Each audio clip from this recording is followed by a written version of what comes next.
that sugar sweet, you got what I need. Sipping on the potion, all that good emotion.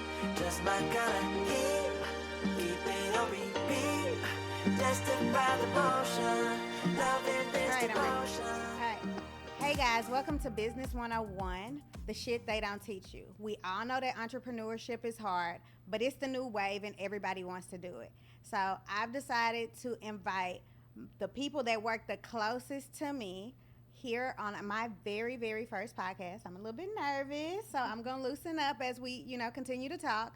But I've decided to invite them so we can talk about what entrepreneurship is like, what it's like working as a team, and then what it's like hustling for the money, because we're in the real estate industry. We're DFW Realtors, and in this industry, we don't get paid until the deal closed. So anything can happen in that time frame. And so, yeah, I want to introduce my team. So I'm going to start closest to me right here. This is Shelly. Hi. I'm sorry, it's Araceli. And you got to roll your R with it. So I'm Araceli Martinez. I am born and raised here in Dallas, Texas. From Oak Cliff. We're still in Oak Cliff, and we love Oak Cliff. Yeah. Oh, we're going to me. I'm Tiffany Mahan. I am full Guyanese from New York, Queens specifically, serial entrepreneur, and yeah, I'm not from Dallas like y'all, but I could rap Dallas if you want me to. But before we move on, because she says serial entrepreneur, so like what all do you do? You're a realtor, that's a given, but what else? My passion is helping women be the best that they can be. I focus on collaboration over competition. I also am owner and founder of Taste of Gaia, which is a health and nutrition bar, and Manifestations for a Muse journal. So all things health and wealth, all things just being your best self. I focus on every avenue. So I say a woman of multiple industries. Okay. Love it. I'm Summer Blakey, and I am not from Oak Cliff, but I'm from North Dallas. Just to let you know. But yes, that's about me, and I've been in real estate. I guess we'll kind of go into that later. You can say it, go ahead. I did relocation for 5 years, did a little bit of property management, and property locating, and then pretty much right around, when the pandemic happened, the job that I was working with before kind of switched over the current job that I was doing, and I just wanted to, at that point I had already took the classes, got my license, and the goal was to ultimately be a realtor full time. And Amber kind of made a post about it. I've been knowing her since we were in high school. I went to Richardson, she went to Duncanville. But yeah. Very far away. I don't even know. We really met through the streets. Not the streets. But somebody that I used to be best friends with back in the day. But yeah, so it's definitely a blessing to be working with somebody that I've known all these years. So that's a little bit about me. Okay. Girl, she gave her whole life story. My name is Gabby Dorsey. I'm from Dallas. I'm born and raised in Oak Cliff. I've been in real estate about 7 years. 5 years was in property management. I've been licensed as a realtor for 2 years. And I also have an online boutique and a 10-year-old son. He counts as a job. I think that's pretty much it. Ooh, one of those jobs don't pay. At all. A job with no money, a lot of problems and attitude. My broke best friend. Okay, so I was doing a little bit of research so we could, kind of delve into this and make sure that we could talk about different things. So I saw like on CNBC, it said that there are 5 states that are really popular and really good for entrepreneurs to start their business. And it's Virginia, North Carolina, Utah, Texas, and Tennessee. I can't imagine why anybody would want to live in any of those other places. But, and it's really just because the cost of living is supposedly cheaper in those places. And I don't know much about those other places, but I know like here, we don't have state taxes. And so, as an entrepreneur, when it comes to filing taxes, we don't have to file state taxes. And one day I'm going to get into all of that. But so I'm going to start with questions, and I'm going to try to loosen us up. Say something. We all watch reality TV, and we all watch like real estate shows. What real estate show would you say best describes us? Ooh. Y'all already know the answer to this. What is it? Selling Tampa, no? Y'all don't think so? Everybody I doesn't don't like selling know. Tampa. I feel like I think we're our own reality show, though, Selling Dallas. they always have a lot of drama. I don't feel like we have drama. Our drama's like, what are we going to eat? And then we never Yeah. eat. Or, Well, I guess like, more in what the should we aspect of wear? they cute. They cute and Yeah. they black or Yeah. colored. Yeah. Okay. That made me want. I didn't really. that's probably the only thing. I couldn't get I into didn't like Tampa that that one. much. So Yeah, I was like, I everybody- love Selling Sunset Yep. personally. That was my favorite. But I Me mean, too. we don't really have any males to go over. But it was still pretty much females on the whole. So, if we were either one of those shows, who is who? See, I can say like with Selling Tampa, okay, I'm Sharia, but that would be easy. But I don't think Is that everybody. Ocho's? Uh-huh. Yeah. Ocho On female. the show, and you said that's Ocho's show. Well, that's the only way I know. I just know Ocho's who she is Beyonce. because I didn't watch it. See, I don't. That's bad that I didn't watch it, but I couldn't get into it. It was too. At I the just feel like beginning, it was they were animated. Yeah. they were super animated at the very beginning. Yeah, Mm. but y'all, I mean, y'all raved about it. I liked it. I personally liked it. I think once they loosened up and they got used to the cameras, because I feel like when we first turned on these cameras, I was like, whew, what do I say? This is so. Once you get used to it, though, and the cameras always being there, I think they loosened up. So I mean, we have cameras that follow us around. I'd rather say we're like Selling Sunset just because I like California. Not that we're like them, because they're always all dressed up, and I'm not about getting dressed up unless it's a closing. Or we have Shelly and photos. Tiffany be dressed Now, up. them Yeah, two, they're yeah, but I the didn't rest even of know that, us, but whatever. we're Okay. gonna come in sweats. That's or why they both wear whatever. their hair alike right now. They have they have their own text going on about what they're wearing Yeah, for we the talked day. about it. We Meanwhile, talked we about look it, yeah. busted. Yeah. We're like, Shelly, we need to be cute today. Cute. Yeah. I like it. Looks Yeah. good on y'all. Oh, Next time we'll have a private text and Yeah, we'll we'll get it. the three of us. together. Okay? We'll Yeah. get it It's together. okay. Something going No on. problem. Okay, so since we can't be nobody on none of those reality shows, We are our own. we are recording though. So like you know, you can check out the other channels on here because we are recording and we are telling our story since we can't compare to these other shows. But you know, the whole point of this podcast is to talk about the shit they don't teach you. So we want to teach y'all some shit.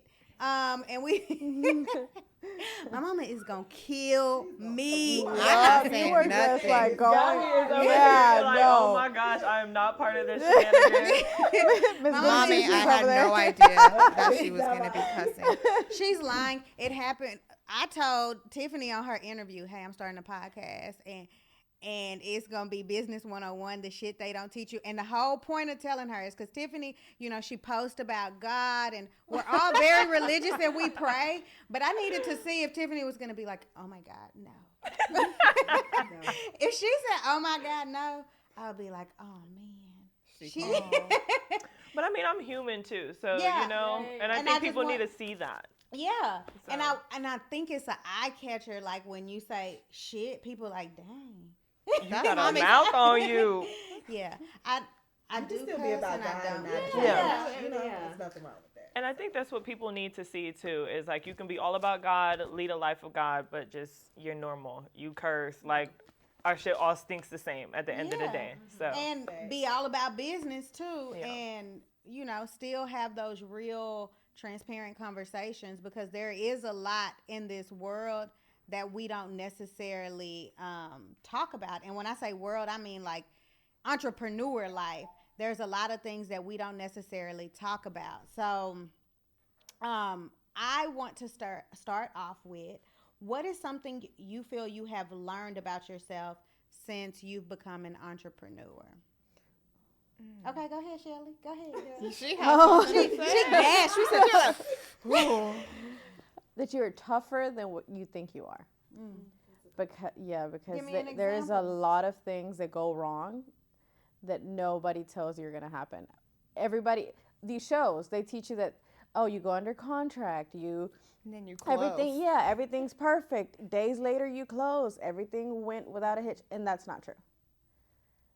Everything, like literally, shit hits the fan almost every day. So what's the worst thing that's happened like in one of your transactions? That our loan, my buyer wasn't actually qualified for the amount, and we had to go back and put her on a different program days before. That was bad. But no, So no, as the agent, like, what does that make you feel like? Because stressed. you You're have to stressed. be, you have to be the comforter for your client. So like, what does that make you actually feel like? You go into protection mode. You try to protect your client. You try to figure it out. You have to figure it out. Yeah, but what do you feel like? Because you're protecting your client, but how do you feel? Oh, you're stressed. Like stressed because you don't know. Sometimes you don't know how it's going to work out. Mm-hmm. And you have to figure it out. You have to find a way. And you got that check. Yeah, you don't get paid. Oh, well, You just that automatic- mainly that, you but don't work yeah. long, you don't You get don't paid. work, you don't eat. Right. Okay, anybody else? I mean, I want to just bounce off of the tough situation. So all my life I've had to be tough. Like growing up, I've always been taught to be tough. I think the entrepreneurship journey taught me the opposite. It taught me how to have grace with myself and how to be gentle throughout the tough situations. Because being tough is a mindset that you're always in protective mode and you're thinking that you can control situations, and that's what lets me hit brick walls. So learning grace, learning patience, learning what gentleness meant, I was like, I don't want to be tough anymore. Like, you know, I always tell people in the business world, I'm no longer a CEO, a boss, a business owner. I'm just a steward, and that's it. You know, sometimes I always speak on things, and I'm like, I wish I couldn't say it biblically, but I couldn't get here without God. So, you know, but Yeah. I learned toughness in the beginning. Toughness beat me up. Now I learned how to just have grace and just patience on this journey, because it's a tough journey. It's not something that's easy. It doesn't come overnight. Man, we're always hustling. We never know what tomorrow's going to bring. And boy, like, we're up one day, down one day. It really you know, humbles you. and you know, Yeah. I have, roller coaster. Yeah. Every day's different, literally. and I have questions or conversations with people who work a 9 to 5 and things like that, and they're always like, "Oh, why do you always compare that? They're all hard, blah blah blah." I'm like, you know when your paycheck is coming. Exactly. I have no idea when my next paycheck is I coming. used to tell Gabby that all the time when she was working her 9 to 5, and she would say things, and I'd be like, "Well, you have a guaranteed check," and she'd look at me like, "Oh my God, here you go again." Yeah, here she go with this. Welcome to feedback my life. Yeah. Now, totally different. I get what you're saying. Yeah, one month you can Yeah. make 40,000, the next month you can make 0. Yeah. For And months. you could have been thinking you were about to get paid because you've been showing somebody. I've showed somebody all over the world, and then we never even wrote an offer, and they just ghosted. And then that's that time that you wait. Yeah, like I could have been working for work somebody else, or I could have been working to find another client, or trying Or to find spending money. time with your child. That too. I could have been at his basketball. I do love my kids, y'all. I love him. But that hustle mentality is not something that's just easy. Waking yourself up and having to motivate That's yourself. what I was just about to say. I'm about to be real for me. Speaking of my experience being in this game for over a year or so, I am not a hustler. That's just like that's not me. I'm not gonna say like. Of course, like I worked hard for things, but in a minute. I'll get a 9 to 5 in a minute because that's comfort. You know, I know that check is gonna be here every 2 weeks, whatever the case might be. So for me, it was really like I kind of feel like really this year it's like, okay, Summer, you want this? Like it's not gonna come to you, your friend. I mean, it's not gonna be easy, and you're not gonna see the success that you think you're gonna see that you may have done in the past. You know. So it's very, very challenging, very, very hard for me. So every day it's like, okay, this is what you want. You got to get up, you got to go get it. And I do have it's not like, I'm not going to say like, okay, I can't do it, or in the sense of just me saying like, I'm not a natural born hustler. I will say that. So it's been tough for me to transition and make myself into this because this is what I want. I do want to work for myself. I do want to be successful, and I know it's going to happen, but that's something that I had to be honest with myself about. And I'm really like, I would say within the last pretty much the last quarter of last year is when I realized, okay, sis, you got to start doing some stuff different. So I had to like be tough on myself. Like I had to take responsibility for some things that wasn't going as easy as I thought it may be. So you have to take that Like ownership. it's no handouts. It's like you got to step out of your comfort zone with different things. And so, and I know I push you a lot. Like, Summer, here, you got to do this, you got to do that. And you'll be like, But I think you also have to realize it's okay to fail. You're not going to win all the time. So when you fail, you can't be hard on yourself. Like Tiffany said, you just have to accept it and keep it moving. Like everything is not going to go your way, and that's a given. You can't control everything. So at the end of the day, you just have to accept the failure and keep it moving and not let the failure take you down. Yeah, 'cause Yeah, it's I only think- a lesson. A lot of no's. hey, Chelsea's at the door. I think in my first year, for me, I was like Shelly. I was like, oh my God. I was like in frantic mode. And somewhere along the line, it's just like, oh, that's just a day. It's just another day in real estate. It just Like, happens out of nowhere. yeah, like when you have they this say it to anxiety, me- and then out of nowhere you're like, oh, it's just something else that happened. Yeah, for me, it's be just all like, right. it's just another day. Now, I get irritated, like, especially when people don't listen and when, your clients don't follow direction. I get really irritated. Like it could have been so simple and we would have already been and there. I will tell them, no, yeah, we got a special delivery. This is Chelsea. This is our office assistant. Wave at the camera. You can just put it right here. And then the boxes look like they empty the way you move. Yeah, the way she moved, like there's nothing in there. Y'all, this is not a commercial, but it can be. This is Eno's Pizza, located right here in Bishop Art. If you want to sponsor us, please feel free. Yeah, you They can have bring lunch the wine specials glass. as well. And I think Summer opened her wine. I have some wine back here too. Me neither. The drier, the better. Oh, girl, yes. It's so good. The drier, the better. Y'all should have told me. I would have brought a bottle from home that we're not going to drink. We didn't think We about just need to keep all the wine up here. I don't know why we keep them at home. Well, we got a wine fridge. It's like our person. pass me You know, like another when people cup? come over and bring you wine, Yeah. and That's you like, Summer's. I'm never Yeah, gonna that's for drink Yeah. Summer. that. It's Oh, It's I cute guess for I'll just decoration. pass the bottle. It's just in there. So then when they come back over, they can Oh, drink I love it. apothic red. Yeah. Can I have Like, some we of BFFs that? already? That was meant to be. It don't matter about the know. ponytail. You want the dry one too, Shelly? Yeah. Oh, well, pass me that bottle. Here you go. Oh dang, we should have got more. Y'all like that sweet tea? So we got The sweet champagne tea glasses. See, I don't do sweet tea or anything like that though. I don't like sugar like that. Yeah, I like sweet. But yes, You don't please. like candy? Barely. Gummies a little bit. The good gummies, not any bad gummies, y'all. Thank you. Oh, and some plates. Some plates, please. Mm. Okay. So back to this. Okay. So Is she getting plates? yeah, she's getting plates. So I think like in all, Gabby gonna make Y'all, sure we Gabby eat. gonna y'all. make sure we go. That is the running. Look, one thing about Gabby, she gonna eat Yeah. both ways. And business We wasn't- and we was just for gonna drink nutrition. out I'm here. going to find the money and the food.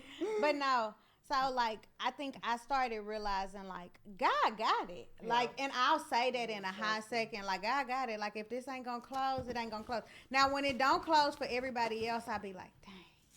But in my eyes, I'll be like, God got it. Like we gonna figure this out.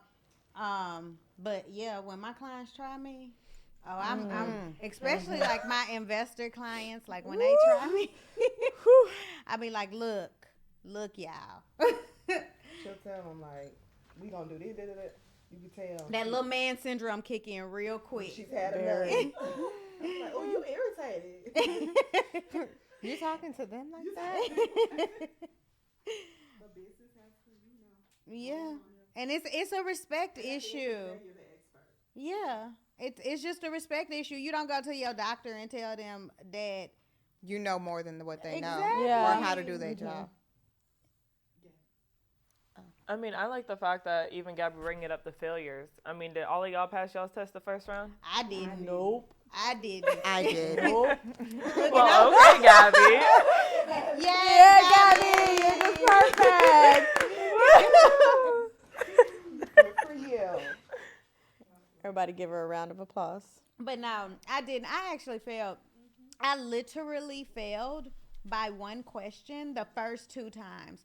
Yeah, when that lady handed me that test that third time, because the third time, when you actually pass your test, the paper, the writing is about that long. When you fail it, it's the whole paper, right? It's like a long letter to say you're not good enough. That's what you told me. You were like, if you failed, it's going to have a lot of writing. If you pass, it's not going to have that much writing. So I could see like this much writing on my paper. So I didn't open it until I left the building because I already was taking the test like, oh, man, I'm going to take this thing again. I'm just, I think this is it. Lord, please let this be the answer. Next question, because I was like, I'm about to fail. Well, she passed on faith. Definitely did. I was praying the whole time. Didn't even open the paper till I left To the car because without looking at it. No, How'd you do girl, I that? didn't want to cry in front of them. I knew if I saw failed or Oh, see, I didn't cry. I know. I'm a loser. I didn't cry. I was I'm like, cry. dang. But when I passed, when I saw that paper and it was folded, I said, ooh, girl.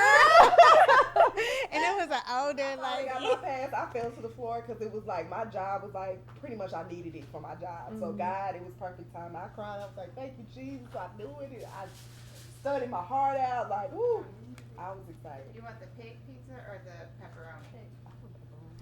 That's pepperoni. Okay. Thank you, Chelsea, for the pizza. Thank you. Thank you.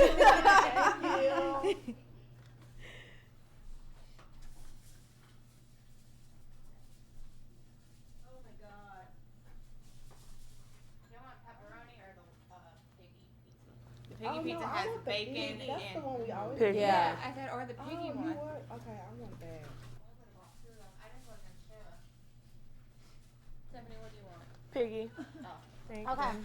So while we're passing out the pizza, what is what is your biggest struggle? Like right now with yourself? I think like Summer, you kind of touched on it, but now that you've come to realization that, okay, I'm not naturally a hustler, but I'll say this about Summer. Summer's like super organized. She's very structured, very, very professional. So when I could see like not the natural hustler, because I think for you it's like, no, it needs to go this way, this way, this way. So when it doesn't go this way, when it doesn't go this way, it's like, what the hell?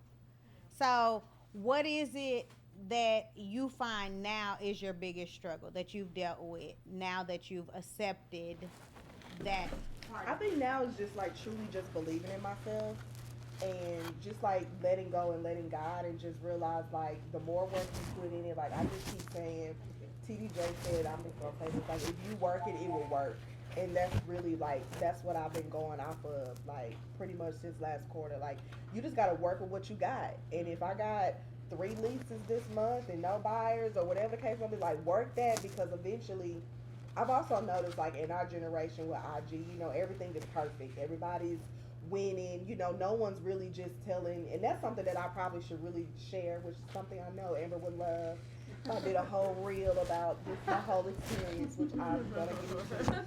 But just really just saying like you're gonna have your day. Like I ain't gonna say days. I had months where I just wasn't feeling successful, and it's really hard. And you get into, and I'll speak personally, like you get into this mental space, and I've had conversations with Amber where I'm not even like, you got to be mentally there to even begin to be successful or begin to even be to continue to work and continue to want to grow. So for me, it's just truly just continue to believe in myself.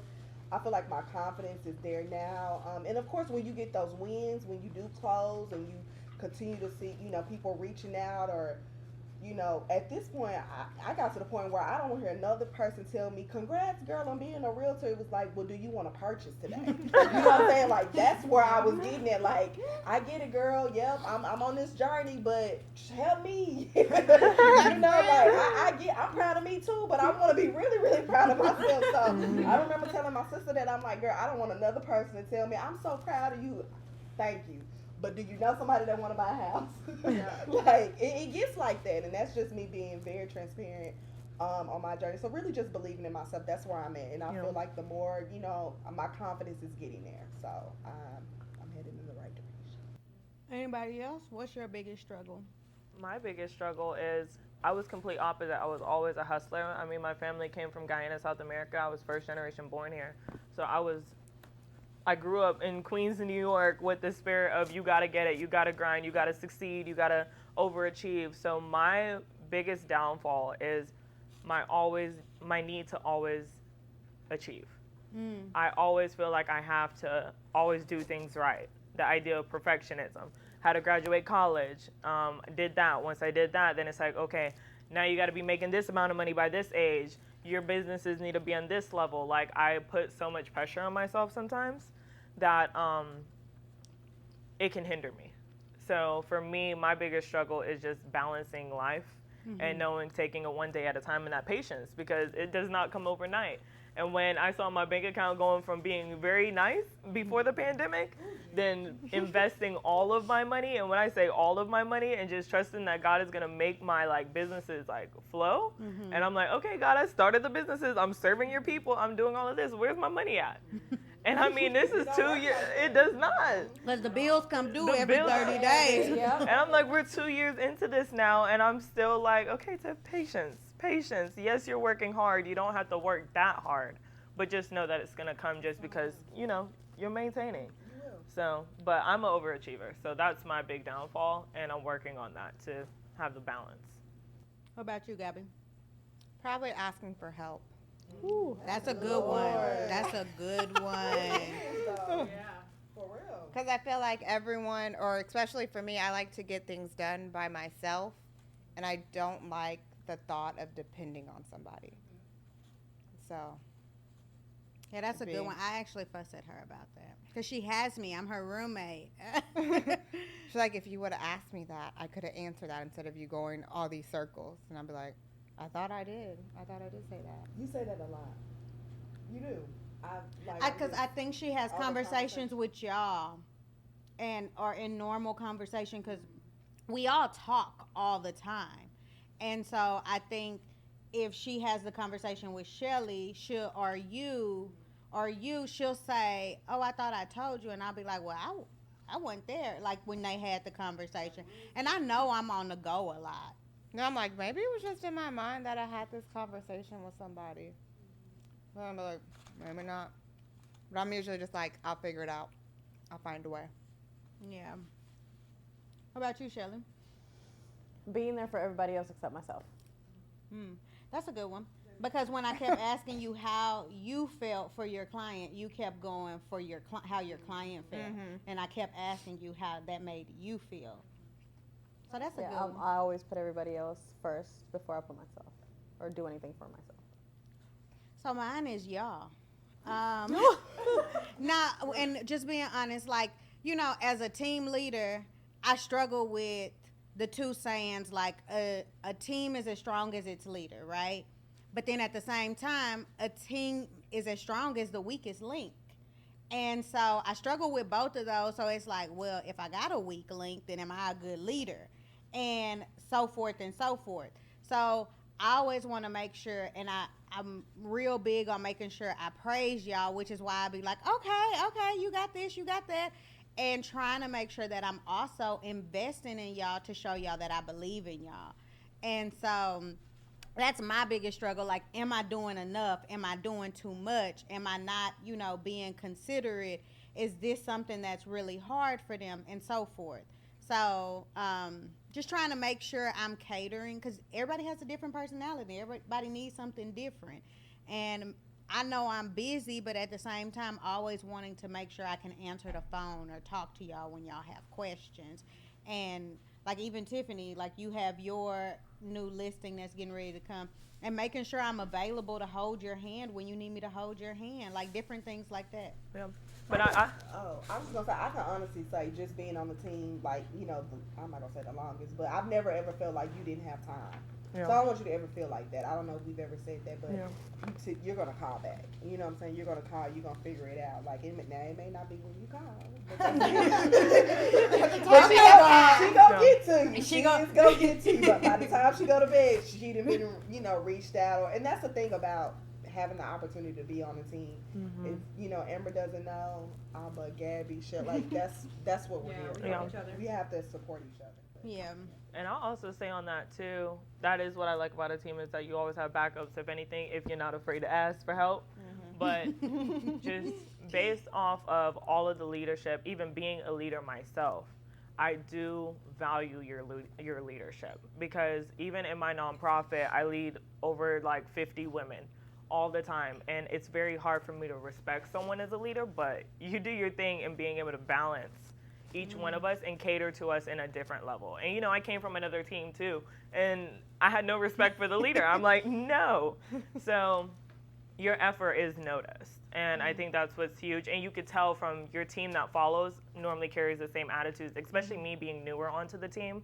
Like, no, I highly commend your leadership, because I'm very hard at giving people props, because again, I'm an overachiever. I'm always like, I run my own businesses because I need my own time. But I'm like, no, I submit to you. This is your lane. You know what you're doing, and you lead very well. So I appreciate that, because sometimes I just, I guess that's my thing. I am an overachiever, and I am a perfectionist. So I'm a chaotic mess, and I know that about myself. Like I'll be all over the place, but it makes sense. And if you ask me, I'll be like, oh, it's right there, it's right there, it's this, it's that.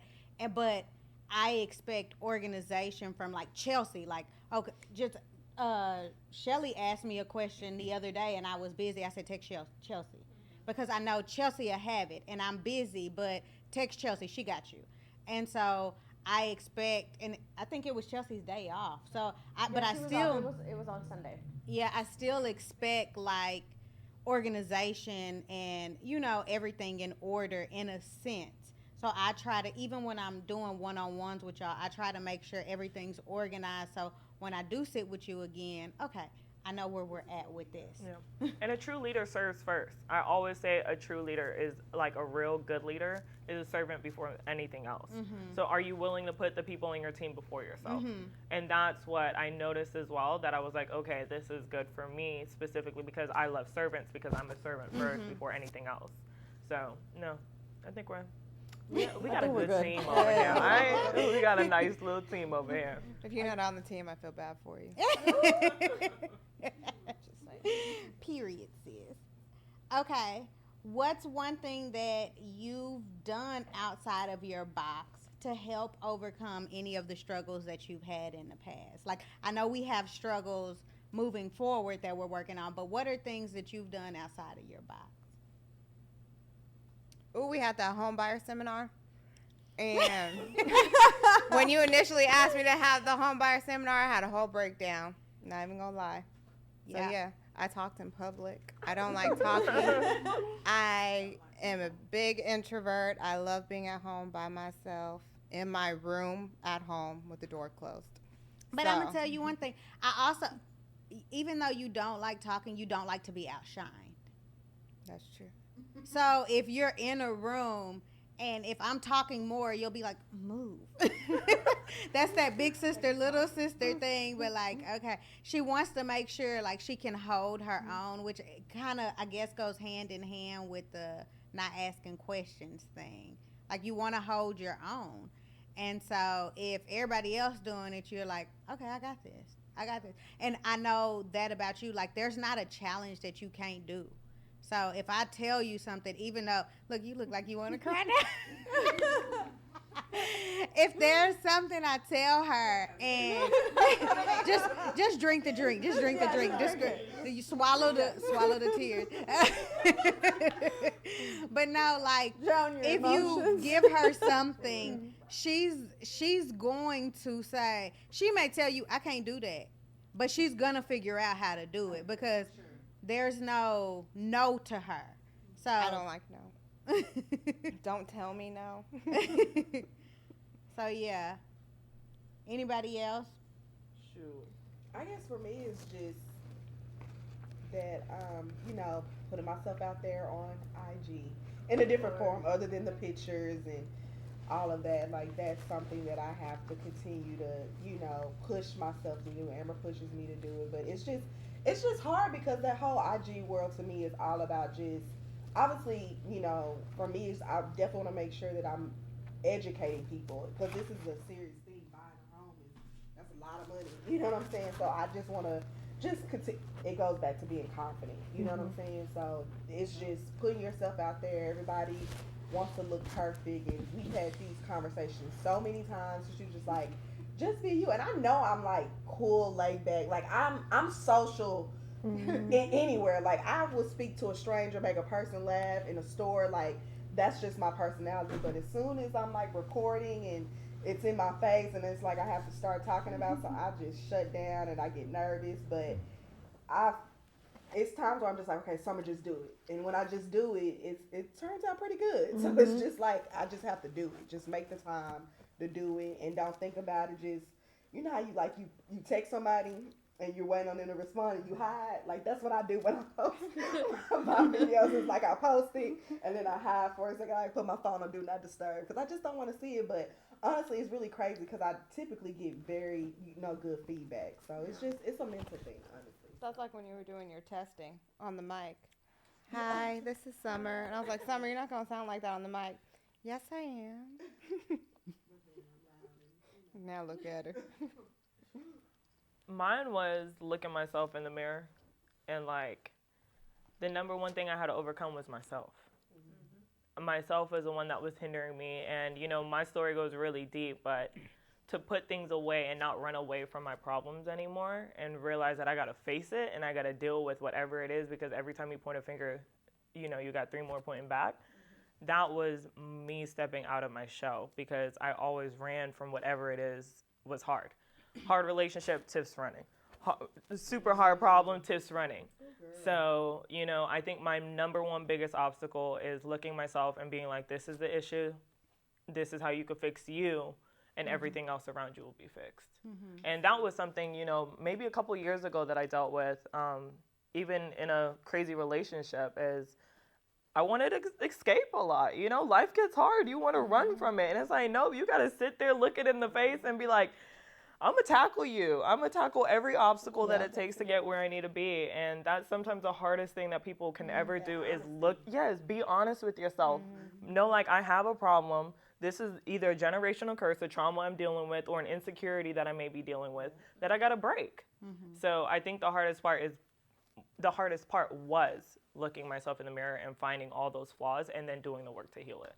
Because it's hard to heal. It's not something that happens overnight. It takes some serious... You just said a word. Girl.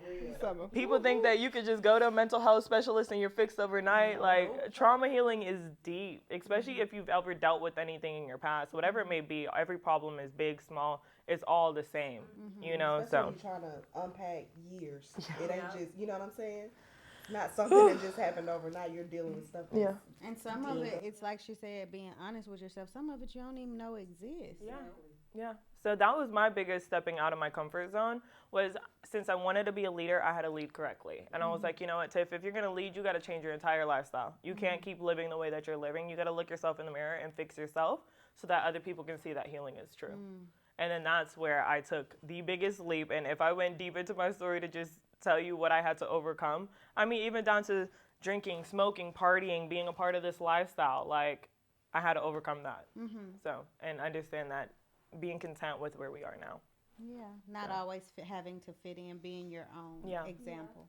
Yeah, and not being someone's fiance or girlfriend for once, like really finding self and purpose is huge. What about you, Shelly? Oh, girl, you already know it's me. It is me. I get in my own way. I think a lot, especially social media, most of my referrals, most of my business comes from, word of mouth and people that I know. And so I didn't see the importance of social media. I hate being in front of the camera. I hate this right now is very uncomfortable for me. Breaking a curse. Yes, and so that's a big issue. The self-confidence. I'm not naturally a person that wants to be in front of the camera. Well, I went to school to be on TV, so hey, y'all. No. Not me. Not me. But yeah, I get in my own way a lot. And again, I put everybody in front of me.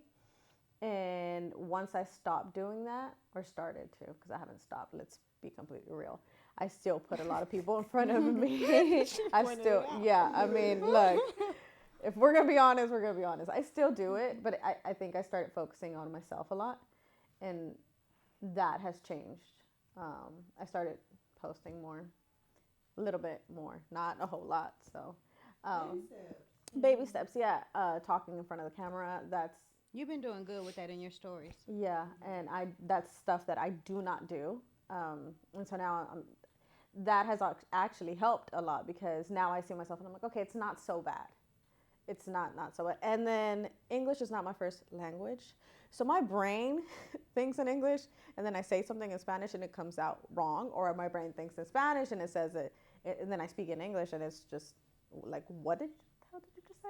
Oh, that's what you feel like on camera. Yeah, because Like it's not making yeah, sense. bilingual people, y'all understand. It's really it's hard, but it's me getting out of my way. Speech impediment people too, because that was my issue. I could not talk right.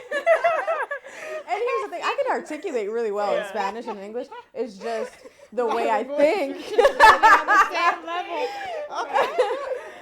But yeah, I mean, but that's also a blessing. Like, you're able to speak two languages, and you have, Just speak the Spanglish. Yeah, girl, because you can speak Spanglish on there. You can go ahead and do one video and get the Spanish speaking and English speaking people all together. Be like, look, I did one take.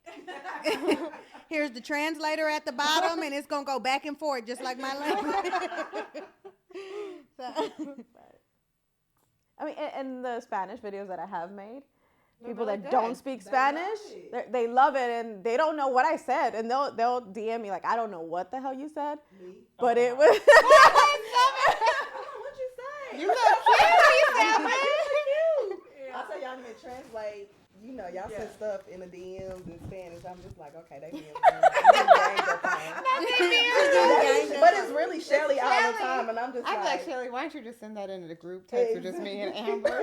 Why you do something like that? Because she's going to be like, no, I don't know what that says. Look, by the end of it, she's gonna be bilingual. That's a task. You get it. You understand. Yeah, you do. And here's the thing: I don't do it on purpose. I just do it. It just happens. And so I always tell them, like, hey, it's not on purpose. It just happens. Because I'm used to speaking, like my brothers, my dad, my mom. So y'all just we go speak. in and out. Yeah. Oh, okay. And you don't notice that you do it. You just do it.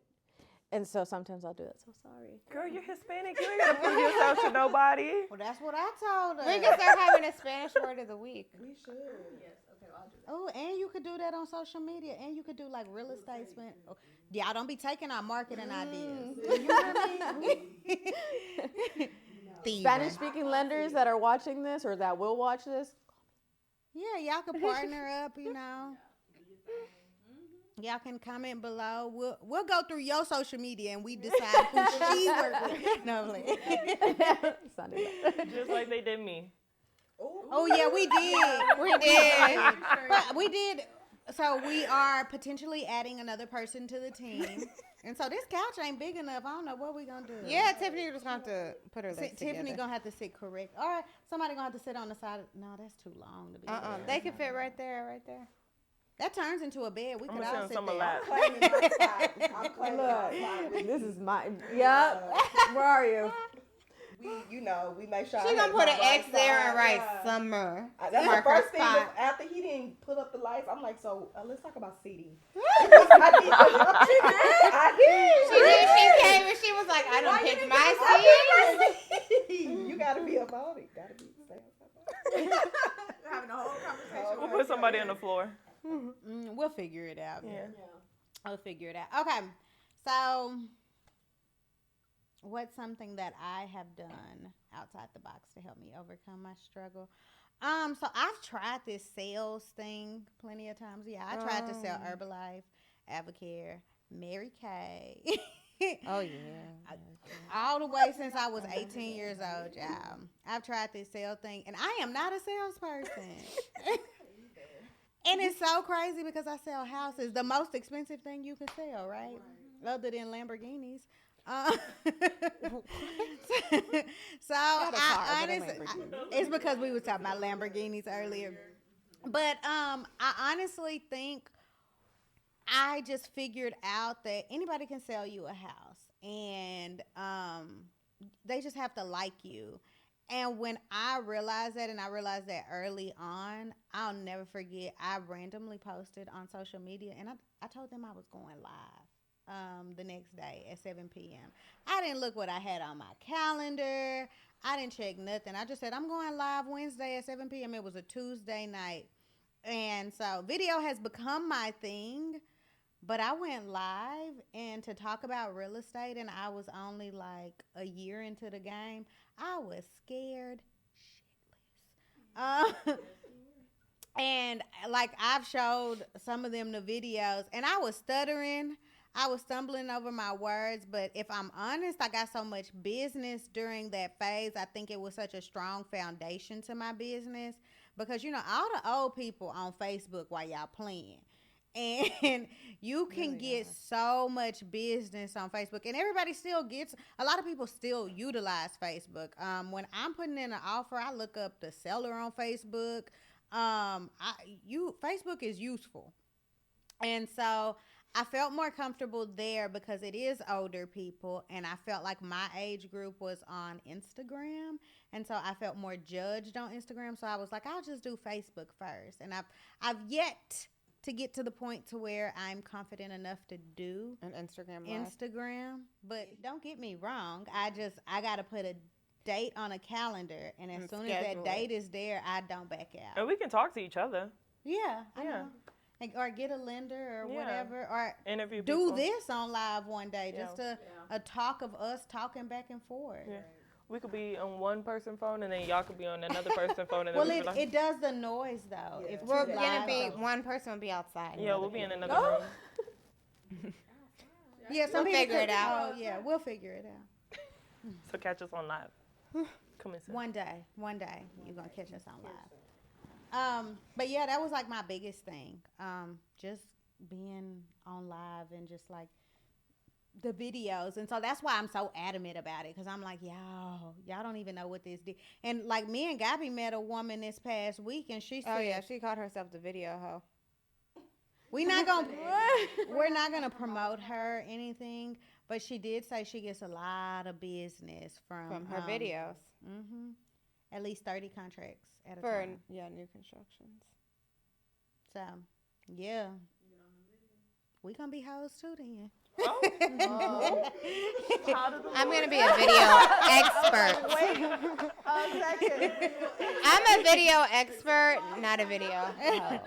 Whatever you want to call Video it. queen. That was, she said that too. I'm She a said that's what they tell professional. her to say, but she says video hoe. Whatever. I mean, if the video gonna get us business, that type That's of all But we that don't gotta matters. go on OnlyFans and stuff to get the business. We could just. No. No, not that type. I mean, when you say video hoe, I'm like thinking of that. like. She wasn't even like that. She just Every like time all she does is video. She just like the name. Everything is video. hoe. Like the whole time we were there, she would record everything at the Okay. dinner, stuff like that. Like she loves video. Video is her Okay. thing. Video, Okay. Not literally like she's dressing inappropriately or anything like that. Like, hey y'all, come buy a house. No.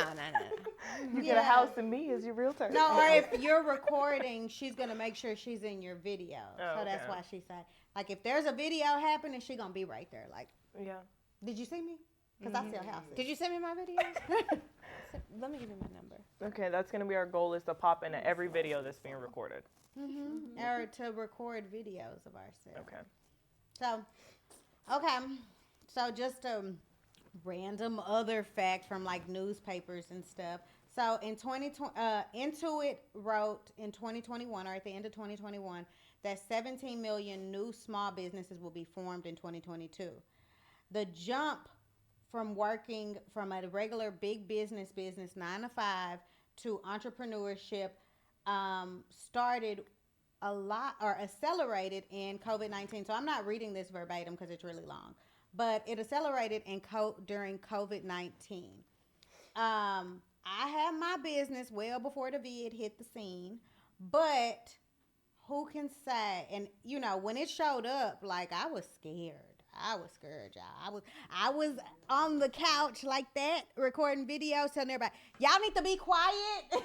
She definitely was. Y'all need to be quiet. And Tony House likes full to of people. randomly shoot basketballs like out of nowhere. Or he's playing his video game and yelling, so we Like, close I him in his wish- room and don't yell. Give her 10 minutes. Yeah, and I wish there was like a behind the scenes camera to catch all of that. But yeah, I used to record the videos, dress up, put my makeup on. I had the lights set up and I would record. But who all was affected by COVID and joined the entrepreneurship game then? I quit my job during COVID. Why? I would say it's not because of COVID, but it was because of COVID at the same time. But because I was working from home and there came up some drama of me not really working, even though I was really working, and then it was just a whole bunch of mess. And I don't do drama, and I know what I'm doing, and I don't like someone over here nitpicking. If you got something to say, then just say it. And that's just wasn't how it was. It wasn't a professional. Sorry, y'all. I'm watching Amber pour her wine glass. Hopefully it didn't spill over. But yeah, so it was because of COVID, but not because of COVID. So I literally went, I think the last day I even went to work was June 2020. And some drama had happened because I had a vacation. Whatever. Anyway, so I ended up quitting my job. That was the last time I ever went to work. I was supposed to be going on vacation, ended up having COVID, never returned.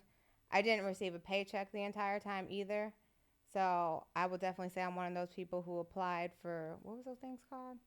PPP. PPP. I had PPP that paid my bills. So you could say what you want to say. But I had no paycheck. I was waiting on short-term disability, which was a headache to get approved. Finally got approved. They had even sent me a check before I cashed it, and then they canceled it. So then my bank charged me for them canceling a check. So it was a whole bunch of mess. But yeah, that's when I quit my job. I was like, I can't do this no more. And I wasn't about to. I was already on the verge of quitting, but I think that just really was God saying, just go. Yeah, because I had been telling her, set a date. I was too scared like I said, to if go. I set a date, there's no turning back for me. Yeah. And so I would say, well, what's your date? And she'd be like, what? What's your date? I never had a date. I was too scared to quit. I was too scared to quit. I did Shelly like that too. I said, what's your date? And she kept saying a date, and then she would push the date back. Yep. Yeah. And then I quit, and that weekend we went on vacation. I didn't know how I was gonna do anything, but we did it. That's how Still I did. here a year later. When I quit, I went on 3 vacations back to back. Yeah. That was a really good vacation. So did I, actually, now that I think about it. And I worked 3 jobs before the pandemic broke out. I wasn't sure I was gonna go on another vacation, so Yeah. I had to. Same. I was like, the world's going to shut down. Oh yeah, I came back from a trip and my job was just giving me major anxiety. I don't take threats well. Same. I'll just say that. And and mind you, I don't even think I wasn't at that job no more than maybe 3 months or so. And so I'm just like, no, yeah, this is not it. And then I literally quit, applied for unemployment, and I met her with Amber that week. Literally, that's how that went. Yeah, so. because Summer had kept DMing me, and every time she bumped into me, we need to get together. We need to talk. Yeah, Amber was like, that girl's coming over, the one that wants to join the team. I was like, okay. Yeah. I always say that God made that pandemic happen so that I would do what I was called to do. Because I was working 3 jobs, and I was fine financially. I was doing project management. I was just doing so many different things, but I was always like, I need to have this amount in my account. I need to make more. And I would not give it up to focus on my nonprofit. And I think as soon as the pandemic hit, I just lost all those jobs, and I was just sitting on stuff, and I'm like, okay, what's going on? But weirdly, I found this book called Purpose Driven Life that was like hidden in like a pile of clothes. It was not from me. I don't know where it came from. And I started reading Purpose Driven Life and did the 40-day challenge. And I was like, wow, I know what I'm supposed to do. So I took that leap and I kept hosting events with my nonprofit. And they kept selling out. People kept coming. And I'm like, okay, this is what I'm supposed to do. With that, probably in October of 2020, that's when the opportunity came where it was like, are you going to take a leap of faith or are you going to sleep on this opportunity? Mm-hmm. And that's when someone came to me with Gaia and they were like, you know what? We have this bar. They're like, we don't know what we want to do with it. What do you think that we should do? And I was like, well, people need healthy nutrition right now. People need immune shots. People need juices. People need to start healing themselves. Mm-hmm. So then that's where the idea came about, was during the pandemic. And I was like, okay, am I really going to put up this money that I have no idea when it's ever going to come back? Shoot, I'm still waiting for it to come back. So if anyone want to send some money my way, I will take it. I am taking donations.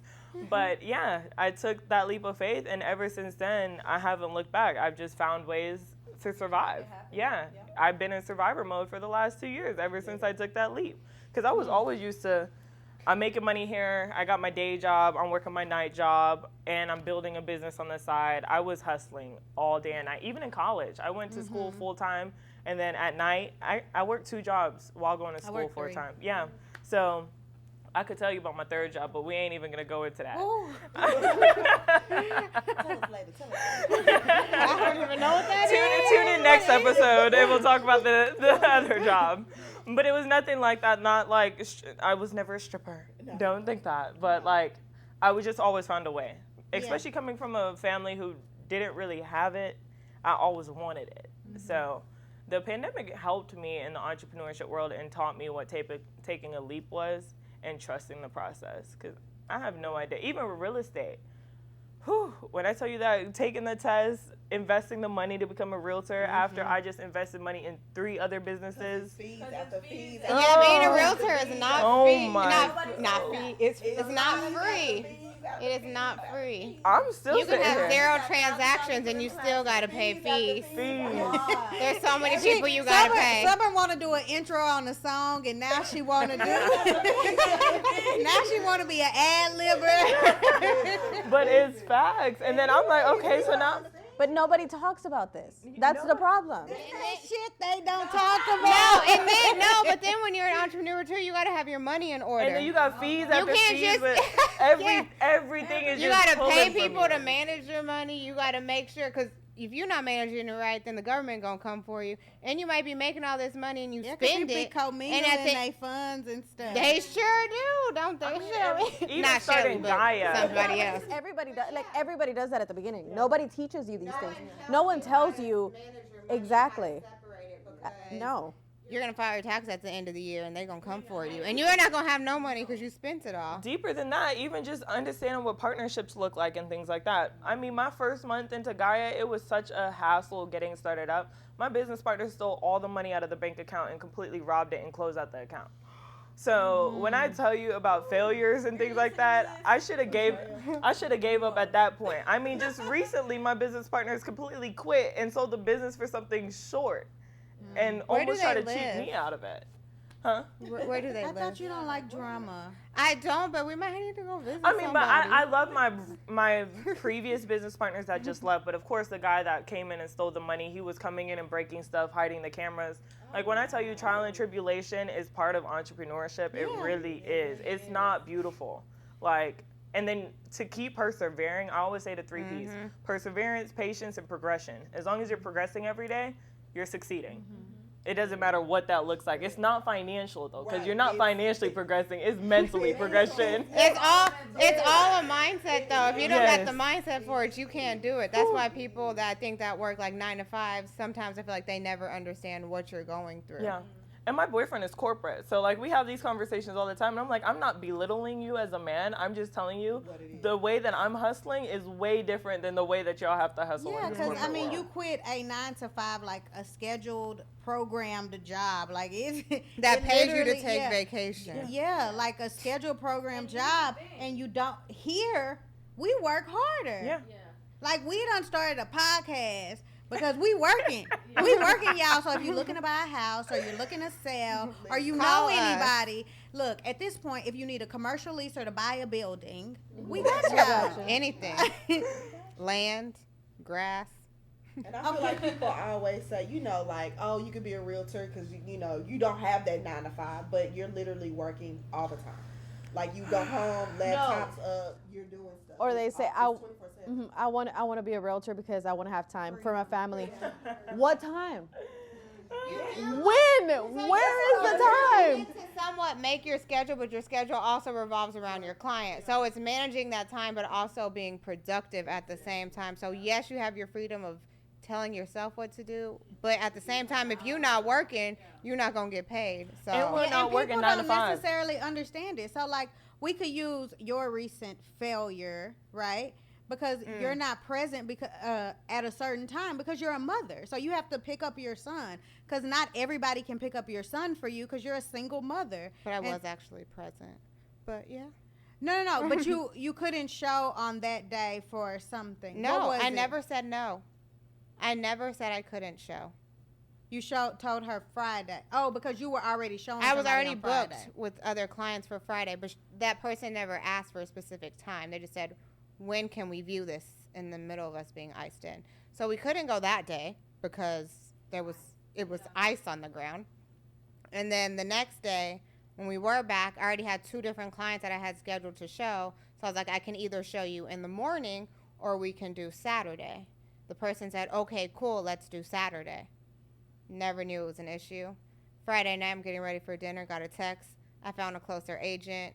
Thank you for your time. Y'all, I drove over an hour to show this person multiple times. An hour there and an hour back, which meant I had to drive in rush hour because I was trying to make sure I was there when they got off work, find someone to watch Tony. Half the time I had to leave him by himself before someone was even there to watch him so I could make sure I was on time for that person. So, like, all that driving, I don't get paid. We didn't close. I didn't sell no house. There's no paycheck. That's my gas. That's my time. Yeah. Okay, Shelly, yours. How were you affected by COVID? So I had a very comfy job. It was more so there was other personal stuff happening at my workplace that really pushed me to say bye. Like that was enough. COVID was never an issue. I used to work in the medical field, so I mean it was a very comfy 6-figure. That was the other thing that I wanted to say. You go from making a certain amount of money, in my case 6 figures, to you don't have no money when you get into this business. Like, if you don't have money saved up, it's gonna be tough. It's gonna be real tough. I'm gonna tell you something crazy. I didn't say. I had nothing. I had a little bit, but at that point And it took had 3 just gotten too bad that I was like, I'm out, and that was it. But it wasn't really. I wasn't really affected by COVID like everybody else because I worked in the medical field. But at the same time, Shell, I feel like yours was you put everyone else first, so you kept putting your client first besides you. So even though they were dissing you and disrespecting you, you would take it because you were like, I have to make them happy. And I'd be like, Shelly, just leave them. Leave them now. Like, I don't care, because I always say I'd rather be broke and trying to figure it out than be disrespected, she kept telling me, get a date, or try to tell me what to do or do something wrong like that, because I'd rather be broke and figuring it out, and which that's exactly what is happened. what I legit That's was. exactly what happened. I was like, I'm out. I got this team. Y'all came during COVID. I honestly didn't think I had an answer for this one until I'm listening to y'all talk, because you quit your job during COVID. You quit your job during COVID. You called me during COVID. So it's like, all right, y'all bullied me. Here we go. But at that time, luckily, we You're were gonna still figure it out. You're we gonna were at figure it home. out. Yeah. locked in. Yeah, and we were working from the couch. But now we're not at home. Yeah. Or coffee shops. We did a Yeah. lot of coffee shops. We did. We would go to a coffee shop for our meetings. What was it? Every Monday or whatever. Every Wednesday. We would go on Wednesdays back then. We would pick and a we different would get coffee shop. on a Zoom call like on Tuesdays. I In the think. evening. Yeah, I was just making it up as I went. I was like, y'all my guinea pig. Yeah, because when Summer sat at that bar stool at my house, I said, Summer, I want to let you know I don't know what the hell I'm doing. I was like, I'm sticking, I'm riding, so let's go. I ain't know. Summer's like, that's okay. I was like, that's okay. I'm here. And my biggest thing was just like, I just wanted to make sure that I had some type of, I guess almost Accountability. Support system, Yeah. too. leadership, somebody that I can trust to, teach me the game, like Yeah. teach me how to do this. This is what I want to do. And I'm seeing Amber posting, posting success, what I'm saying, which is good, which attracted me. But then I also, I knew her forever, so it was just like, okay, I can work with her. We can work together, and I trusted her. That's a major thing, trusting people. Mhm. Especially in this business, because it's collaboration over competition. Exactly. And weathering the storm with each other, because that's one thing, especially coming from New York. And I don't know, Dallas has been a little differently, but it's like everybody just wants to win. Nobody wants to work to win. Mm-hmm. So to see other women who are out there getting it, that's what really attracted me. Because I mean, working with all the women that I work with, everybody is just waiting for Tiff to hit so they could hit. They don't want to work with Tiff to hit, though. And that's so true. So like, and I hate to say this on camera, but I mean, this is like a transparent moment. So like, I hired an assistant, and before Chelsea, and it was just somebody from social media. And so like, in this scenario, I think her vision of us was fun. Mm-hmm. We were fun. Like, a lot of the videos that she would post of us was really who we were, like us pouring up drinks, taking shots, having fun at the office, and we would do concoctions of different drinks, and it was fun. But I don't think she understood when we work. We work. And she'd be like, well, you're not accessible to me. And I'm like, sis, I'm here. If I ask you, do you understand? You need to say yes or no, because if the answer is no, then I need to make time for that. If it's yes, then, oh, okay, well, we can move forward.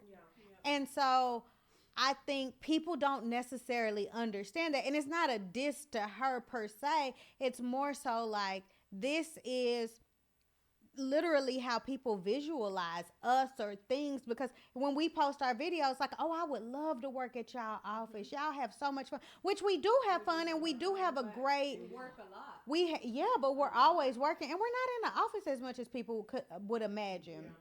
But I mean, it looks pretty on the outside, and so that's why I think this is really important, to have that conversation, to say, hey, sis, this ain't easy. Like, do you know how much you got to pay in taxes at the end of the year? Or people think you're about to have that closing, so you're going to be taken care of for a while. That check goes really fast. $7,000-8,000 really isn't a lot of money. I mean, it is, but it isn't. Because you got to pay your fees. You got to pay your CPA. You or even pay if for you haven't had it for a cars. while, like you running from Yeah. behind. Yep. You catching up on past due bills, trying to catch your credit cards up because you was living off of them, putting gas in the tank because You don't know where you're going to run out. Yes. To even have an office to come Yeah. to. Lord Jesus. Yeah, Lord Jesus. And you're hustling for that next close, like we truly are. Just a word. Yeah. It's My- not easy. It's not. But that's what's important too about just who you surround yourself with, is just knowing the character of the person. Are they willing to weather a storm with you? Are they willing to go through the tough patches with you, lift you up, encourage you, things like that? Because I'm always used, I actually used to have the problem that Shelly said that she struggles with, of overgiving and overgiving myself to people. When I tell you that's the reason why I'm in my financial predicament now, is because I gave everything to everyone around me. I helped women start up businesses that they never did, but they just wanted to be an entrepreneur like me. I helped women who turned against me. I mean, I helped so many different people. Ooh, I wish you was my friend back then. Amber, you could But like when I really think No, of, not even that. I would have been like, Tim, stop. and I see, was just about to say no. but my new relationship came in, and like that's where my balance came, because I was always an overgiver. That's why I started a nonprofit. I'm like, oh, I want to help all these women. I want to help them heal, because I knew what it felt like to not have help. Or to not have anyone. I never asked for help either, because I always wanted to be able to do things on my own. So it was one of those, what do you call it? It was just one of those bad things that I was used to doing. It just, I always felt the need to serve. But then your weakness is a strength too. And it's always a strength that just goes too far. Yeah. So you turned your weakness into a strength. Yeah. And you used it and you leveraged it because you said it's a weakness, but clearly you started something, that is a strength. I'm not a salesperson, but some kind of way, that weakness is my strength right now. Like, to be honest. So everybody's weakness is just a strength that's gone too far. Yeah. Or it just has to be used with the right person at the right time. Because that's really my situation, is I was serving the wrong people. Yeah. Like, if I was serving people who really cared about me and who was really trying to weather the storm with me, I think I would be in a totally different situation. Right. Well, I know how to read people. Discernment. That's me. I'm really good at that. My discernment got way different over the last year. I started praying for discernment like crazy, and now I feel it. I could feel when. That's why I left my last team so quick. I felt it within the first transaction, and I was like, they're not here for me. They want everything from me, and they want to give me nothing. All your money's. Exactly. No, So I can meet a person and they don't even have to talk to me, and I'd be like, Shelly will tell you, I'd be like, Shelly, I don't know why. I told Gabby was in college and she was telling me about her friends, and I was like, I don't like that one because of this. And everything I said came to life. Everything I said about them was so accurate. And it's so weird because it used to get on my nerves that my mom is like that. So that she told me why me and my childhood friends were gonna fall off. my mom is the same when way. we were kids. And we was like this, and she was like, that one's gonna be jealous of you when y'all get older. That one's gonna be this. My mom is the same. She was like, I don't know what y'all was gonna fall off, but y'all not gonna have a reason. Literally. That's how it It's them happened. cultured mamas. I don't know. They got a different type of instinct. They know everything. Cause my mom, she spoke, or maybe she just spoke the life over them or something. Because the power of your tongue is death or life, and she was That's really like that meme about Kanye. How I haven't watched it. I have to get past my disdain for him. I don't think I'm gonna watch it. I ain't got it in me. But how his mother spoke over him. She spoke so much life over him. And it's... Which is why I see it now. I get it. As far as like... How he is. Yeah, why he needs so many yes men too. A lot has to do with his mom being away. Which is, but That's why I said you know, I would I want a gotta girl. watch. I gotta. yeah. It's the Chicago. I gotta watch. Okay, so what are your goals going forward for 2022?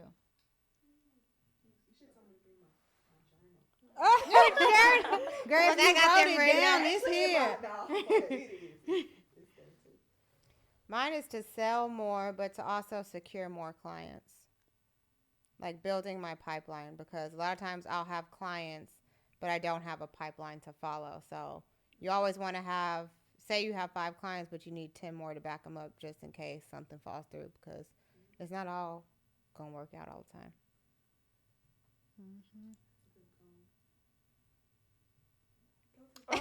Okay. Like I'm trying to remember 1, my 2, goals. skip a few. Okay, go ahead. Mine is to just be so financially free that I'm able to do the things that I want to do and serve the way that I want to in all of my businesses. So if it comes through real estate, cool. If it comes through Gaia, cool. If it comes through the org, cool. I just want to just be in a place of not having to survive anymore. I'm tired of fighting. So that's my goal, is to not have to fight anymore, which actually that's a mental thing. That's really not a physical thing. God has been telling me, I already get you through each day, one day at a time. Like, why are you even not content with where you are? You're in a great position. And I have to look at other people's lives sometimes. That's why I love to serve the homeless, because it reminds me of, like, you're really blessed. You're blessed, like even in your struggle. Yeah. So, yeah, my goal is to just be financially free and just be content with whatever season is that I go through. And of course, I want to close as many real estate deals. Actually, I don't want to close too many real estate deals. I want a couple that will take care of me and just hold me to a standard that is like, this is my agent and I can take care of that. And I could just live freely. So. Mine is kind of the same thing, being financially stable this year, financially free, not stable, free. But I have a number of closings that I want to have. And as long as I meet Say that it and out loud. exceed it, Say it. 30 and above. 30 and above. Get more listings as well, because that's a big thing for me. But yeah, I mean, just being financially free to where you don't have to be looking at your bank account every single month, because that is a big issue. I honestly avoid It's- looking at it. Exactly. Like, it gets to a point where you're like, I don't even want to I know see you you need right to, now. but like, Yeah. So getting to that point where, yeah, how you're going to make it next month. Like having, yeah, exactly. Just here, swipe my card. Here, Tiffany, book our flights. Let's go. We're going to Mexico. We are. And we don't have to think about it twice. Twice, yeah. Like being able to enjoy your life. Yeah, you're going to work a lot, but you're also able to enjoy it. Because I think a lot of us work so freaking much and you don't get to enjoy it because you're just wondering, like, am I going to be able to survive next month? Because even you might have it this month, you might have a lot this month, but you don't know if you will the next couple of months. Because you don't have the pipeline. Yeah, you don't have so every single one of these things is just, I think it's for everybody. Like, we all fall in the same kind. Like, you just want to be financially free to where you have enough business that you do not have to worry about that bank account. You do not have to worry if you're able to put gas in the car, pay your bills, pay your fees. Like, it's just, it's okay. but then probably also working on your stress, because if you have all that business, you're gonna be stressed out. So it's also not taking it Working on personal. delegating it too. That's why I say to couples, somebody just give me multi-million-dollar deals and we are good. That's all I need. I already knew what she was going to. I When she was was like, like- I don't need a bunch. I just need a couple to set me I just need up. a couple. We know what you mean. I'm like, give me a couple of them and we are straight.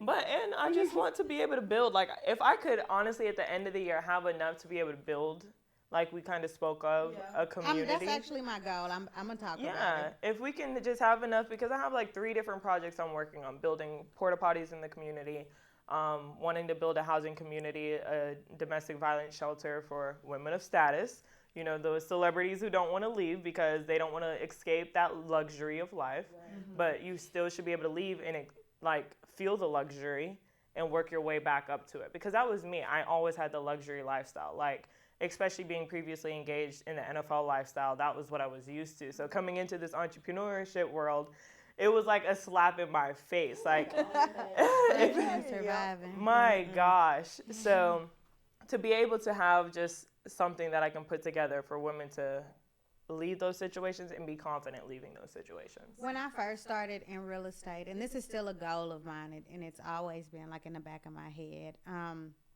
I always wanted to like get into the investing side, but kind of like on a nonprofit thing, but it's still for profit. But I would invest in a house, flip it, not do too much to it, but fix it up just enough for somebody who couldn't afford this market, or because I came into a market like this, and they buy the house from me, and I get paid the difference that I invested plus as their realtor, and that's it. So that was a goal when I first started, because when you first start, you always get like the people that need credit repair, the people that can't afford the houses, and it's like, dang, but I want to help them. And so like ultimately that's like a huge goal of mine at some point. I'm not there to do that, but for my annual goal, it's to help you guys and myself sell whatever our numbers are, right? And to do that, make plus some, so we could have enough in a pot to where we can go buy land, go buy a house and flip it, go do something with it to where we've made this money and we've put it in the Dorsey DFW group pot, we've invested it, and now we can pocket it and everybody get a little share, and then we put a portion back in the pot so we can continue to evolve as a team and become bigger and better in everything that we're trying to be. So like my goal is always, of course, marketing and stuff like that. Like, y'all know how my brain works. Like, let's do this, let's do that. Like, I'm always coming up with some type of marketing thing. It doesn't stop. And so, but I've always wanted to find a way to build things to help people who can't compete in this market. And that's a sad thing when you have clients that you know are working so hard, and you can't and there's compete. nonprofits for it. They are But they're nonprofits, But but they're it's running so hard to out. find but the they right don't, they don't ones. even have the houses. I'll tell you. I'll give you an example. The offer I just got accepted today. They had a cash offer. However, the seller did not want to sell to an investor because they knew what they were going to do, and they wanted somebody, a family, to come in that would appreciate their land that they worked so hard, that they've kept for so long, that they don't want just another investor to get it. Because yes, these investors are gonna they're gonna sweet. pay more, but as a seller, they did not want it to go to an investor, and because that's so people good usually because love their normally, home. yeah. And then normally your seller wants the most money, and normally it does not work in your client's favor. And most So of the time, the that sellers is amazing. need more money because they need to compete in this market Yeah. too. And so it's kind of like tricky because it's like they love the home that they're leaving, but they need a bigger house and they need to compete too. Yep. So yeah. Okay. So I guess the next thing is I guess each lady is supposed to ask me a question. I guess. I guess she says, I guess. Okay.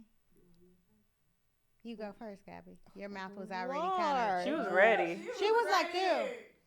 Her mouth was in a circle. Ooh. What would be probably the hardest thing you had to open? No, we kind of already answered that. Okay. I want to say the hardest thing you've had to overcome, but not like the way you answered it, not just real estate wise, but the hardest thing you've had to overcome in life that you think has gotten you here. My daddy issues. That I mean, and I joke and I'll say things like your daddy and da da da da, but I and this is super freaking transparent, guys. I don't talk to my dad, and I'm okay with not talking to my dad. Like I'm at peace with not talking to him because I chose me, and I think in all honesty, like choosing me was okay, and I love him though. And when I decided not to talk to him, I didn't love him. And so getting to a place to where I could say, I still love him. Like I still love him. And I can move on and, this sounds so bad, but I'll be at the funeral. But if I'm physically present, it's emotional abuse after abuse after abuse. And I've dealt with it all my life. And so saying no, like no more. And so that's probably, you made me tear up, but that's probably the most difficult thing I've had to overcome. So, yeah. I'm in that same boat. So that's why it's like weird because I'm like, I'm in the same boat too. We're all in the same boat. Yeah. And that's what makes us grind so hard too and have to protect ourselves and just have to do what we do as women. And I mean, his name is on this building. Let's be honest. That's my daddy name. That's not my mama name. Like, she carries it. She never let it go.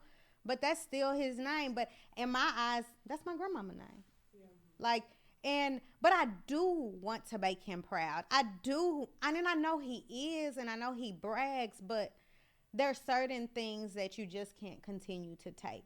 And at some point, it is abusive. Just because it's not physical doesn't make it unabusive. Yeah. So Sometimes it's worse. Most of the time, actually, it is worse. Yeah. Because the physical pain goes away. If something is done to you, your physical pain, your bruises, everything, that goes away. Mm-hmm. But the emotional part doesn't. And I think that's what people don't understand a lot of times. They're like, oh, but, he's there. Okay, yeah, but it's not in a good way. He's not present in a good way. Mm-hmm. And I remember my cousins, their father passed whenever they were born, like when they were 1 year old. And they've always told me, they were like, at least my dad's dead and you got to deal with that. And, my dad, but then I also know that they come from so much trauma and unhealed things that's how I learned how to forgive him. Even though we don't really talk like that and he can't be man enough to face certain things with me, I had to understand that his trauma is deeper than mine because at least I know how to face myself at the end of the day. Broken people can't heal broken people, and hurt people hurt people. And so I had to understand, no matter how many conversations I had, no matter how many times I said stop or whatever it was that the issue was, right? No matter, and it's happened since I was in junior high. So like no matter how much I would, and I'm very verbal, and Gabi can attest to that. I've always been very verbal. Like, you can't yell at me and think I'm not gonna yell back. You can't cuss me out and think I'm not gonna cuss you back out. Like, it was never like, oh, I was defenseless. It got to the point to where I lost respect for my parent. And so I think that's why I could always, I think that's why I could always forgive him, because I could account for my wrongs in a situation. Like, a child should not disrespect their parent. A child should not do this. But when I become an adult, one of my aunts told me this. She was like, you can outgrow a situation. And situations can sometimes be your parents. And so that's what I did. I outgrew it. Same. Add some 5 to that. You know, my dad's situation, you know, I've had a father that's raised me that's not my biological father, but my real father, like, that's a situation I'm not going to put myself in, because I never had to deal with it, because unfortunately you was in jail, but you get out and you're doing some things you were doing before, and it just doesn't add up. And for me, since I'm the adult now, I can choose whether or not I'm gonna be around that person. And to me, mentally, like, I'm not putting myself through that mental state just to have a relationship with you and you not right. Like, I'm no. So I get exactly where you choosing you, and ain't nothing wrong with doing that. And I felt guilty at first. I honestly felt, well, and I felt even more guilty because when I chose to cut him off, I remember I picked up the phone and I called her and I called my brother and I said, we're done. We're all done. We're all done. And I told him that. I said, if I'm done, I can get them done with you too. And I called them, and so they both was like, okay. And so at first I felt guilty because I felt like I made a decision for them. And so my brother doesn't do controversy very well. And so he kept saying, Daddy keep calling me. Daddy keep calling me. And it was one day I said, if you want to answer, you can answer. And I was like, it's not my decision. This is your life. And so they have a relationship, and it's a love-hate relationship still. But I choose not to do that because I don't think that's mentally stable. Yeah. And it's different with boys too, because I have a younger brother who's 21 who also deals with him, but it's because a boy's love for their father is different from a girl's love for their father. And it's more endearing. My daddy raised me. Like, my parents didn't get divorced till I was graduating. Yeah. So, like, my daddy raised me. Yeah. And Gabi was in 6th grade when they got divorced. So we have a totally different relationships and dynamics. But me and my daddy was like this. Yeah. And no matter what he did, we was like this. And it was a day that I just had to say, like, I can't. And I would cut him off, and he would end up in the hospital. And I'd be like, okay, I'm going to go. I'm going to be there for him. And we'd be there, and then he'd do something. And I'd cut him off, and then there he go, back in the hospital. And he's in the, like, that is the most recovering person. Yeah. Whatever the ain't nothing going to take him out. He had a brain aneurysm out. He had, like, some rare blood disease out. Like, it'll be something every time, and it'll be the most random and thing. It's like deathly. Like, you get a call and you're like, I had a call one time. I was at work. They're like, Gabby, stop what you're doing, I'll take over, just go. And I was like, okay. I was the first one at the hospital. I was like, y'all made it seem, I mean, it was a big thing, but I was the first one there. He had the rare blood disease, getting blood transfusions all day long, whatever. He did, yeah, and for months, because I remember why he was getting, like, would be in the cancer center, like he had cancer. Mm-hmm. And so, like, right now he has cancer. And I said, I'm not running back this time. Yeah. God will do things, especially through your fathers, over and over and over again to hope that they would at least face themselves in that bed, you know? Because I even think from my dad's perspective, being in multiple accidents, being in the same situations, and it's like, are you ever going to look yourself in the mirror? Yeah, are you ever going to look yourself in the mirror and see that what you're doing is not right? Mm-hmm. Like, and I think that's why I was so obsessed with healing in my own space, because I was like, I don't ever want to go all of my life being not right. And if you don't heal, how can you love the next person? Exactly. Or forgive, because forgiveness is key in anything. And I think that's one thing that, like, my relationship brought out of me, too. Brought out a lot of my damage. But he dealt with me, and he would put up with it. And, like, hold me when I cried, like when I was broken. And so that honestly is like the biggest part for me. Because like in my relationship, people would be like, why y'all been together so long and y'all ain't married? And it's like, y'all don't know the brokenness that he has dealt with first. And so at the beginning, you can't be together if you're broken, like not in that way, because it wouldn't be healthy. It would be for the wrong reasons. And I'm glad I'm older and more mature to understand that, because at 27, had he proposed to me, I'd be, oh yeah, yeah. And I'd be in la la land, right? But the older me is like, I saw a broken marriage growing up. So I don't personally need that. So just, I mean, transparently. Yeah. Okay, we can move on. Let's go to the next question. I'm like, we could talk on this all night. Dang, I had a good question. Which kind of leads into what you were already speaking on.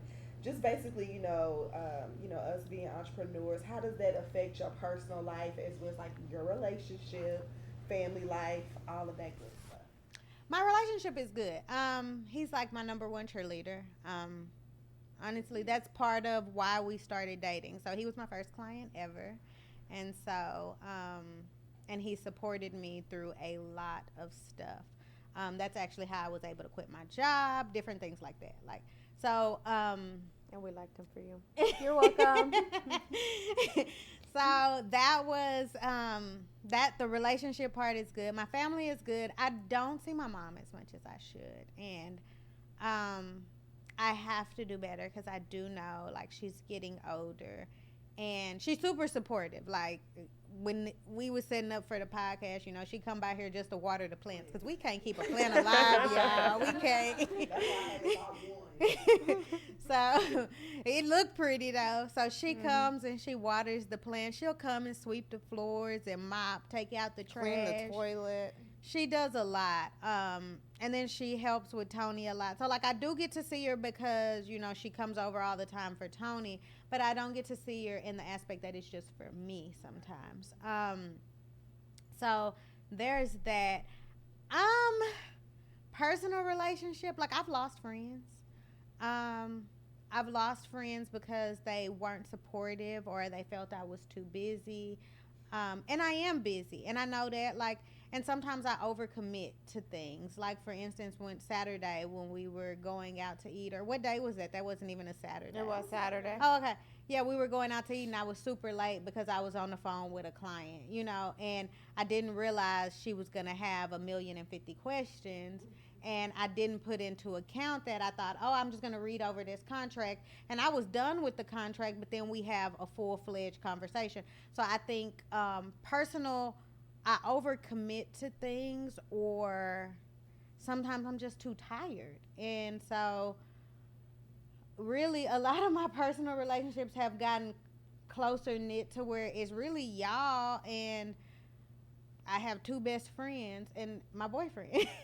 So, and I mean, I'm cool with everybody and close to nobody, if that makes sense, like outside of this circle and my two best friends. But I'm cool with everybody. And so sometimes I wish, like, dang, I wish I did better, but then my clients adore me. So then I think, maybe I'm doing enough. So I'm not sure if I have that balance. And, in a entrepreneur aspect, they have like this circle and they have like a balance sheet, right? And they say, where is most of your stuff? And it's never balanced, and it never will be balanced. And so when I first started and I saw that, I was like, dang, I need to work on this. I need to work on that. And when the person spoke at the end, they said, it should never be balanced. You just have to figure out what's more important and where the balance should lie. Mm-hmm. And so I think that's really important to understand, that sometimes you just have to have the friends or the family or even the clients. Like, I had a conversation with Summer earlier, and I said I overcommitted to a client that I told her I was going to see her on Sunday because I was so excited she got the pre-approval on late Friday, and I really didn't have time for her. And I had to call her and be like, girl, I am so sorry, I overpromised. And she was understanding, like, and I was appreciative of that. But just building that rapport at the beginning. And a lot of my clients do come to me because they know, like, I know what I'm doing. I write my offers really good. Certain things like that. So they're willing to bend and fold for me. But sometimes even delegating a situation like that, like I could have called somebody else to help me. So yeah, I think that answers it. I'm gonna lighten it up. What makes you happy?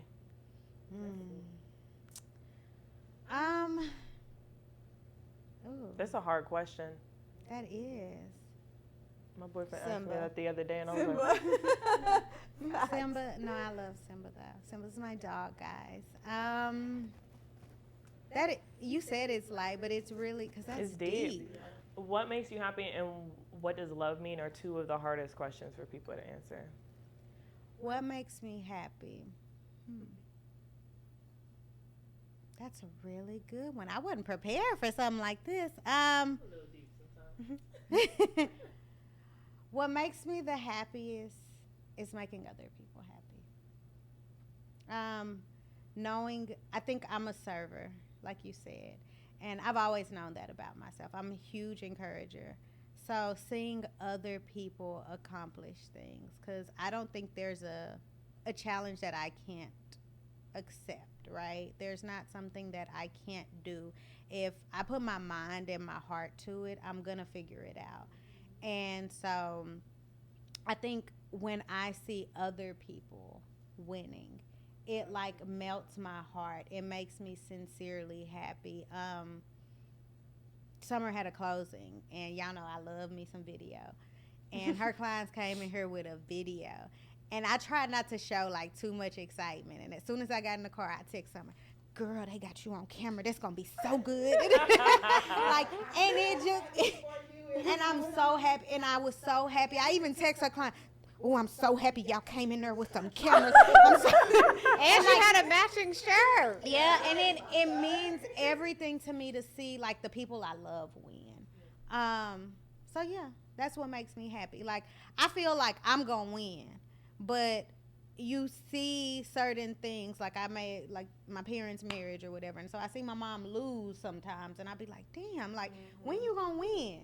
Yeah. And so stuff like that, and so seeing other people win, it's like, oh yes, because it's like a domino effect. Yeah. When the people around you win, you gonna win too. It's just, it's like, oh, you know how people be like, rub that over here on me. Yeah. So it's the same thing. So like, I love to see people win. Yeah. What is the best? What are the best things about having a team, and what's the worst thing about having a team? The best thing about having the team, no, I'll start with the worst. The worst thing about having a team is sometimes I don't feel like I'm doing enough, or there's more that I should be doing, or, and y'all know I'm like always researching stuff, like trying to figure it out, making sure that I'm giving y'all enough information, because I feel like we have the tools, right? Making sure our systems are in order, making sure everything is in order. And so, and just being completely transparent, like, they're my guinea pigs. You coming on honestly made me say, you don't have an onboarding system. You don't have this. You don't have that. So it's like pushing me, right? But then that's a good thing too, because it's like, okay, the team is growing me. It allows us to depend on each other. It builds a sisterhood. When I first started in real estate, I was always by myself. And I felt lonely sometimes. Like, I was successful, but I was lonely. And I didn't have, like, a problem at the beginning phase, like, starting out. You know how people say, oh, it take a long time to start out. No, y'all coming kicking out the door. I had clients. Like, 5 clients first day. Literally. So I didn't have a problem getting clients. For me, it was, I just felt lonely. And so the fact that y'all don't ever have to feel that, or the fact that I don't ever have to feel that, like I know I could always talk to y'all, or I have other people that are going through things. And I had like a circle of friends that I hung with, but I didn't they would do stuff without me because I'm Mexican, but I'm black too, so I wasn't Mexican enough. And so I would always feel like, dang, like they left me out. Dang, they left me out. But one of the people in that circle would, every time she organized it, she would make sure to invite me. And so, like, even now when she invites me, she'll tell Shelly, make sure she comes. make sure she comes. Because then I got to a point to where it was like I start pulling away. So I stopped going to things. So like I think having a team has allowed me to see the sisterhood in real estate again and relationships and the importance of relationships. Because I've always had like relationships, but more so like close relationships, people I could call on for anything. And then the worst thing is sometimes I just don't feel put together enough. Man, that sisterhood part that you said is huge, though. I mean, specifically because even when I was looking for a team, I wanted friends. And then people will see me and they're like, you're hosting all these events with women. You're always around all these women. They're like, oh my gosh, she has all the friends in the world. But to be honest, like even Saturday at my last event, I feel so empty.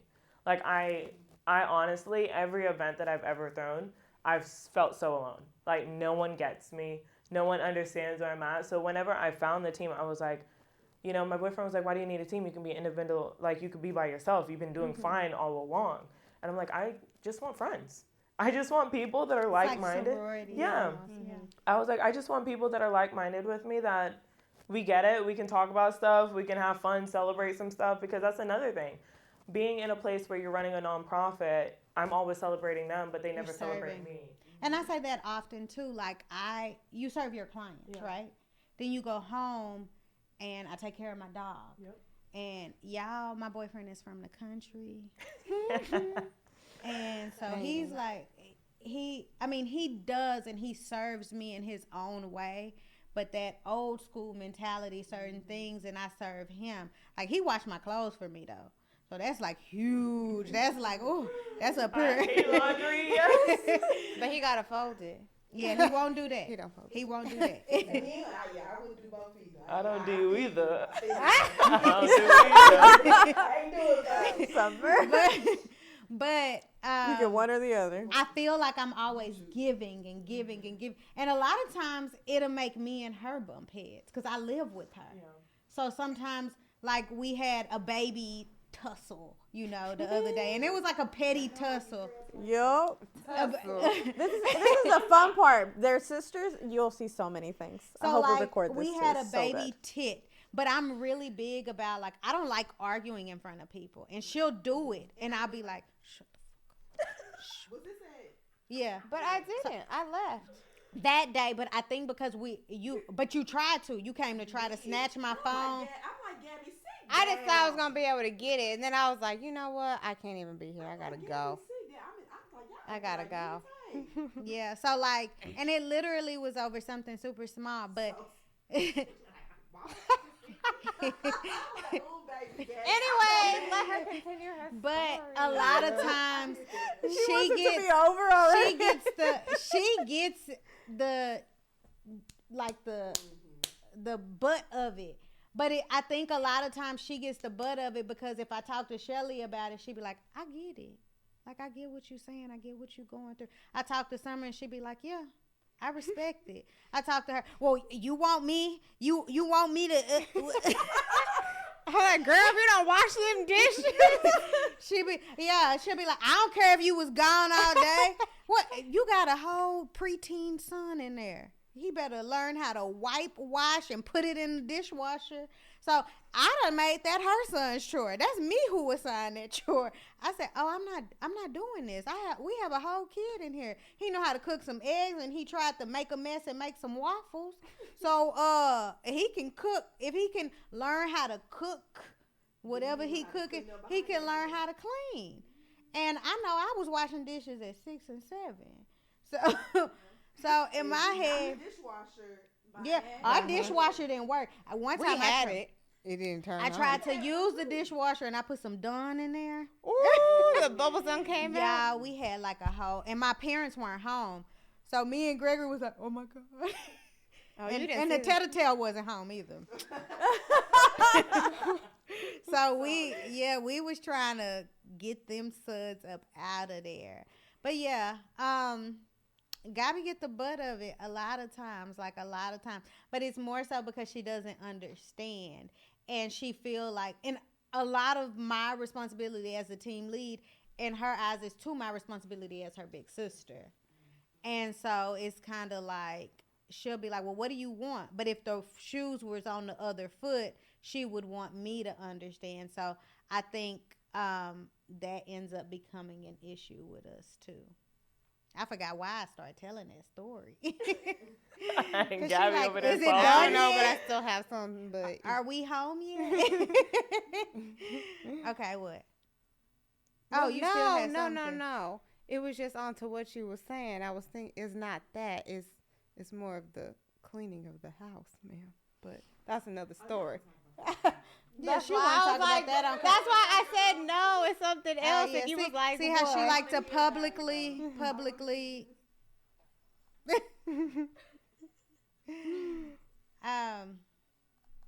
I guess that's it. This is our first episode of Business 101.